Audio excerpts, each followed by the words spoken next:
distribution ng 20 pesos na bigas. Ano sa tingin niyo naging sunod ni Kayeteng dahil sa sinabi niyo nga po na very untimely siya for the, rather, timely for the election. Parang ginawa siya pang-ano sa election. Oh, yes, ma'am.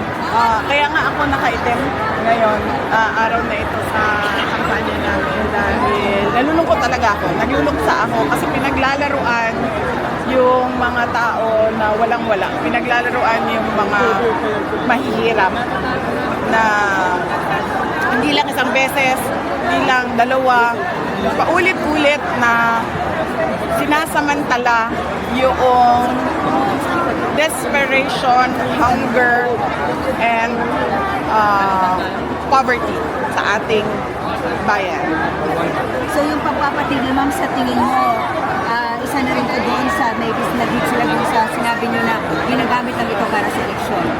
Malamang, ma'am, kasi hindi nila kaya talaga yan ibigay ng totoo yung 20 pesos ang kilo ng bigas.